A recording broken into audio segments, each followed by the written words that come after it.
after a shock ending to NXT Takeover Vengeance Day. What is next for the Undisputed Era? We're going to get into it in just a second, so stay tuned. This is your NXT Takeover review.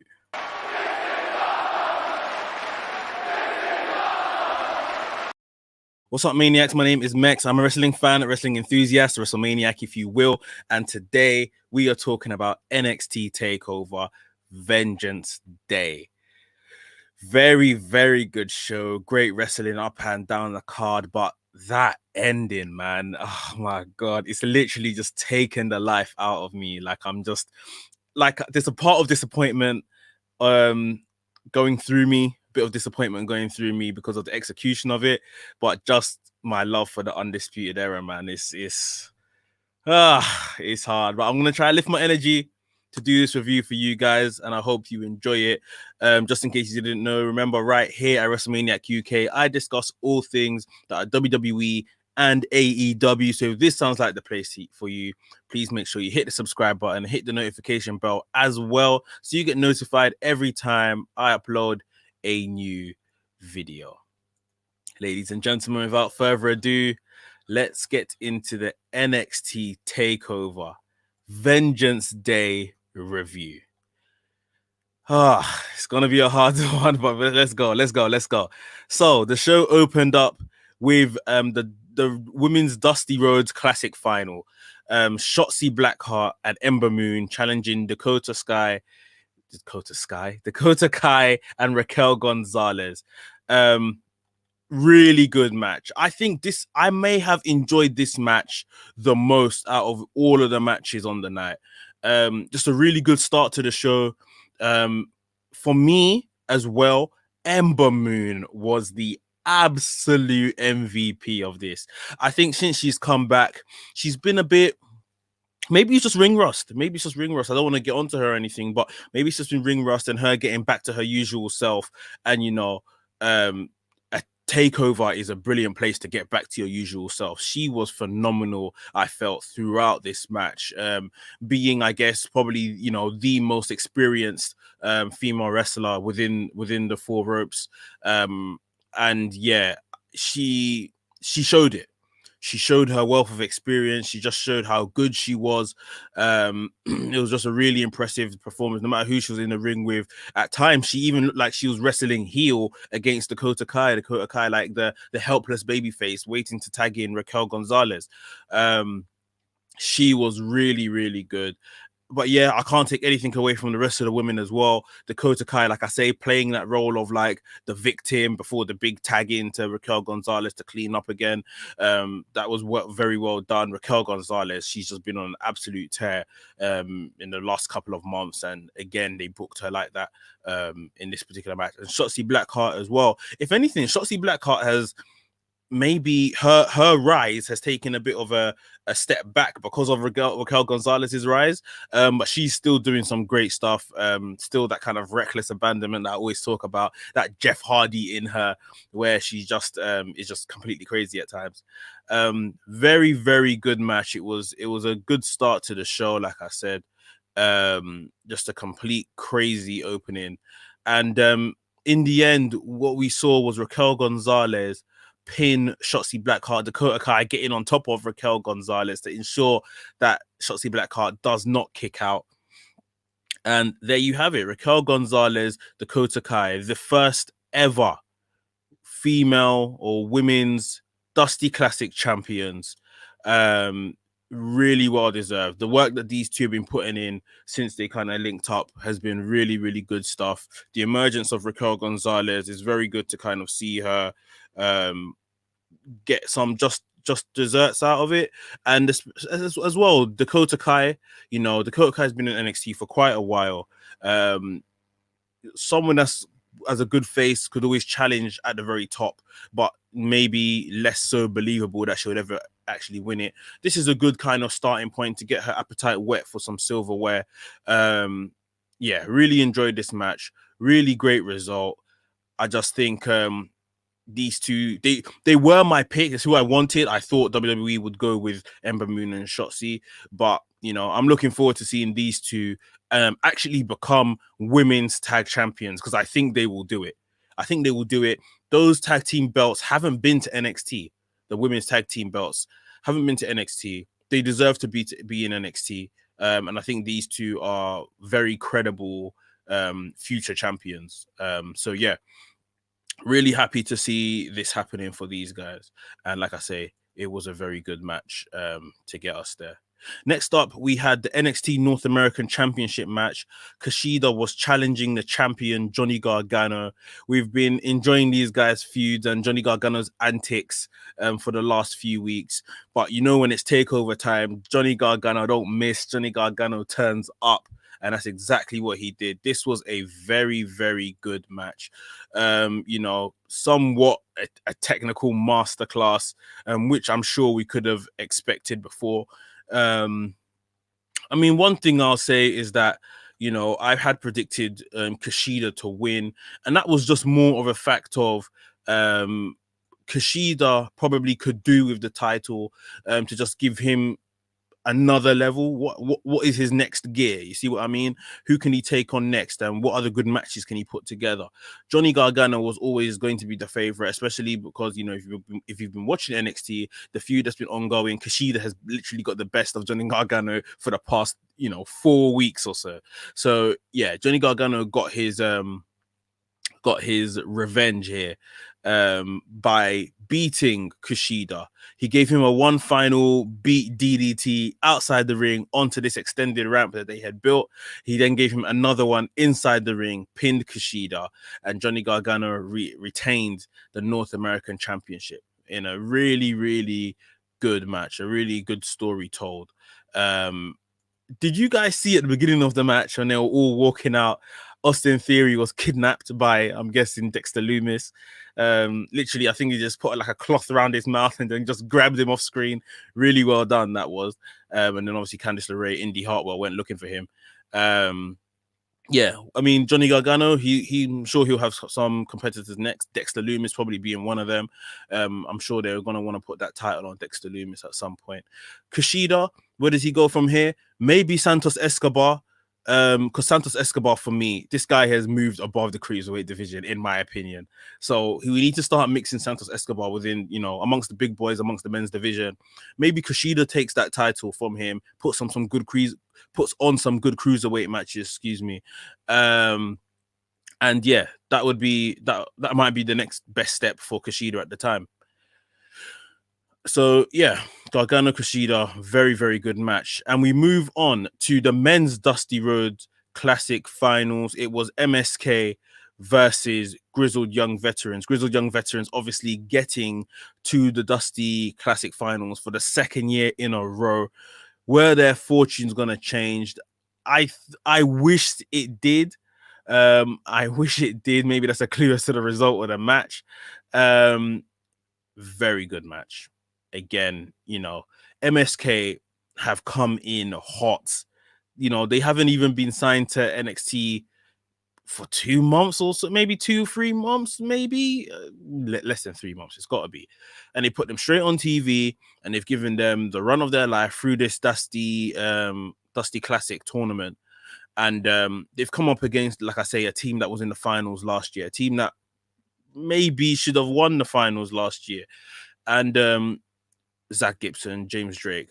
You know, I've never kind of really taken to James Drake as a character, but when he's together with Zach Gibson, he does his thing. He really does his thing, and so I have to give it to him. Really good match. I mean, we saw all kinds of spots like you could imagine from MSK, all kinds of athletic ability on show.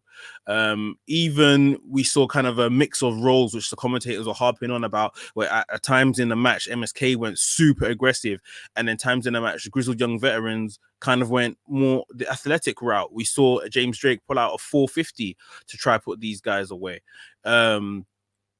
Really good stuff, man. I mean, I don't think they quite hit their finish, our ticket to Mayhem, and maybe that's what, you know, probably costed them in the end. But this was a really good match, and at the end of it, we saw MSK walk away as the Dusty Classic tournament winners for the men. really good for me personally, really good to see a actual tag team win this tournament, because too often there's just, thrown together two singles competitors that enter this tournament and win, with no actual, I wouldn't say tag team chemistry, but they're not a tag team in the sense of the word. So it's good to see an actual tag team win this. Hopefully this can be what rejuvenates the men's tag division. These guys will have the right now to go and face Oni Lorcan, Danny Burch for the NXT Tag Championships. Maybe they take it off them, because let's be honest, since Pat McAfee left these guys, Pete Dunne's been elevated, but these guys haven't really done anything with those championships. I don't even think they've had a match. They've just been kind of Pete Dunne's lackeys, so to speak. So yeah, maybe these guys are gonna win it from Oni Lorcan, Danny Burch. Maybe not at the first time, but probably eventually they will overcome them. And yeah, like I say, really hope to spark some life into this division. But yeah, really good match. This was a tag match done right, literally, with two different types of characters in both tag teams, and it came off really well. Right, next up on the show, we had some more women's action. But before we get into it, guys, if you have not already, please smash the like button if you are enjoying this review. It does loads for the channel. I thoroughly appreciate it every time you do. And yeah, it helps get the video out to more people that like this kind of content. So please, if you haven't already, smash the like button. Thank you very much. Next up, triple threat match for the NXT Women's Championships. We had Mercedes Martinez versus Toni Storm versus the champion Io Shirai. Mercedes Martinez, obviously the 20-year vet. This is probably, her biggest match that she's been in. Like, let's be honest. I know she was in the Royal Rumble a couple years ago. That could arguably be her biggest match, but she was kind of thrusted into that with no real chance of winning, if we're honest. This is probably the biggest match of her career after 20 years. Incredible story. I was speaking about with her to Malcolm in our NXT Takeover predictions, and just how happy we were that she has kind of come this far. Toni Storm, one of the only women to get a win over Io Shirai in WWE. She beat her at the Mae Young Classic, beat her in the final. So Io Shirai, she'll still, for me, the favorite going into this match, but against some formidable competitors. And this was a really fun match as well. I felt it could have went a bit longer than it did. But this match was really good in the sense where there was a lot of moving parts. You know how a triple threat match works. Someone goes sleep out on the outside, and then two people go at it, and then they rotate, like that sort of thing. There was a part in this match where Mercedes Martinez was absolutely brutalizing Toni Storm. Just before the finish, in fact, those two had like a mini match inside this triple threat match, which was really, really good. Toni Storm at one point looked like she was gonna take the win after she applied a Storm Zero. Going a bit before that, we saw Io Shirai climb up like this pole at the side of the ring near the announcer's table, and she done like a splash from there crossbody onto the two ladies. Even just before that, Toni Storm looked like she was gonna put someone through a table, and as she was clearing the table just like collapsed on itself. So yeah, pulling down the curtain in a way, like showing us that these tables are overly gimmicked and ready to fall at any opportunity. But yeah, I mean, the finish saw I think Toni Storm had did she have Mercedes Martinez in a pin? And then we saw Io Shirai go up top. That moonsault that she does so well landed on them both. And she pins Mercedes Martinez. And if I'm correct, that's the exact same way how she won this championship. I think it was Rhea Ripley and Charlotte Flair that were pinning each other, and she done a moonsault onto Rhea Ripley and then pinned her and then won. So a lot of symmetry in there with the finish. Io Shirai retains the NXT Women's Championship. She is running through this division. She's running through this division. There's a couple of names that, you know, Mercedes Martinez can want revenge on Io Shirai, you know, as a story coming out of this. Tony Storm can be like, yeah, well, you never pinned me. You still haven't been able to pin me in WWE and, you know, have another chance to make that a singles match. We've got Raquel Gonzalez building up as well. For those that don't know, we heard recently that Taya Valkyrie from Impact has signed for the WWE. She will most likely, I believe, be going to the NXT brand. So that's another competitor there. There's been talks of even making NXT Women's mid-card championship because the division is absolutely stacked. It just gets better and better and better. So yeah, Io Shirai, she's running through guys here. Let's see who her next competitor will be. Put down below in the comments if you have any ideas or who you would like to see her challenge next. Last but not least, we got on to the main event, NXT Championship match, Finn Balor versus Pete Dunne. The match I can say I've been looking forward to for a very, very long time. Being British, this was Ireland versus England. Like, it was absolutely crazy. We saw the technical prowess of both men, submission moves, chain wrestling. Pete Dunne just being a complete nasty guy, breaking fingers and all of that kind of stuff. Yeah, man, this lived up to be what I've been waiting for it to be. And even, you know, I know some people don't like the chain wrestling kind of stuff. Even when it broke out of that and they got into doing a bit more of their moves, and, you know, we saw Finn Balor kick out of a bitter end. We saw coup de grace, we saw DDTs, 1916s, like all of that kind of stuff. Like, once the pace picked up, the match just got even better. Finn Balor really sold the damage to his fingers throughout this match. Pete Dunne is fantastic. He's literally so good. And, you know, as the match was starting, they reminded us that Pete Dunne is only 27, and look at everything he's achieved. You know, he's been a UK champion, NXT UK champion. He won the NXT. He won the NXT UK championship. He's been a tag team champion in NXT as well.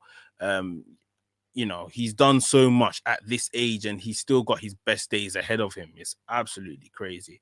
But yeah, we saw that trademark Finn Balor drop kick.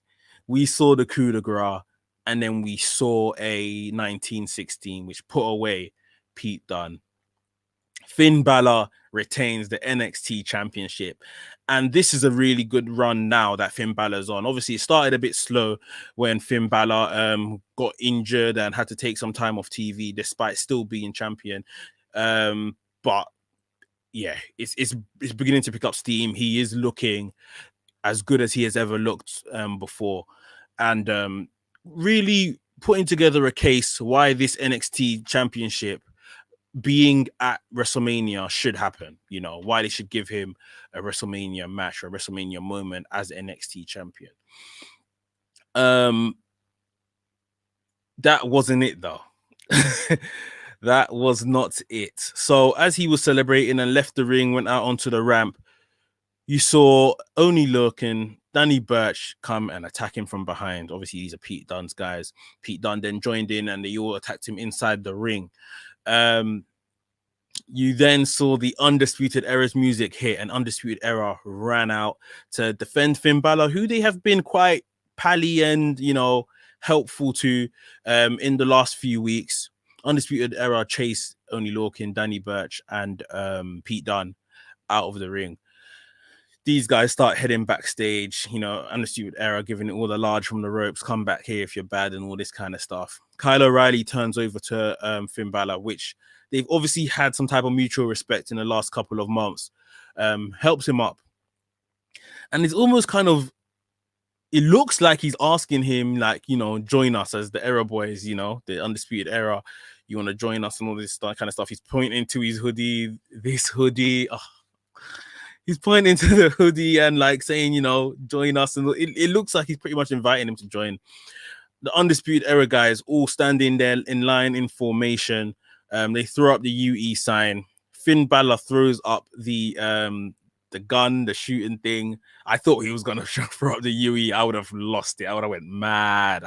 That would have been so good. And just as they're all posing, Adam Cole hits Finn Balor with a super kick. Kyle O'Reilly goes crazy. Kyle O'Reilly's like, what are you doing? Like, we didn't agree to do this sort of thing. We're cool with Finn. Roderick Strong is even asking Adam Cole, what are you doing and everything. Adam Cole's obviously out here justifying himself. And once he's finished arguing with Roderick Strong, he nails Kyle O'Reilly with a super kick. So Kyle O'Reilly, Finn Balor, both down. Adam Cole gets out the ring. He's told Roddy, let's go. Roddy's like in between the ropes, a bit confused. You know, Kyle O'Reilly's my friend. Adam Cole, you're my friend. Finn Balor, I thought we were friends. It's like he doesn't know who to follow, sort of thing. Adam Cole by now is gone. He's gone backstage. Crazy ending to NXT Takeover. Absolutely crazy ending. So we've seen the turn. We all knew Adam Cole and this Kyle O'Reilly stuff. It was just a matter of time. We've seen it now.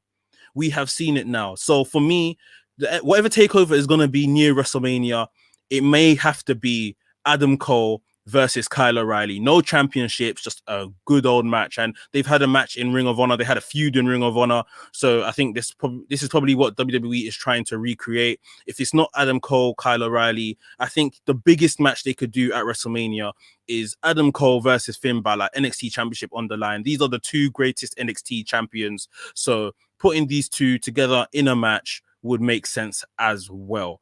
Put it down below in the comments what your thoughts are on this possibly happening. But yeah, Adam Cole has literally shocked the system tonight. I can't believe it. Adam Cole has basically ended the undisputed era that he started. Put down below in the comments your thoughts, guys. I can't believe what I've seen tonight, man. Like I said, I would have liked it to happen in a bit of another way. Oh, maybe I'm just shocked because I never saw it coming. I never saw it coming like this.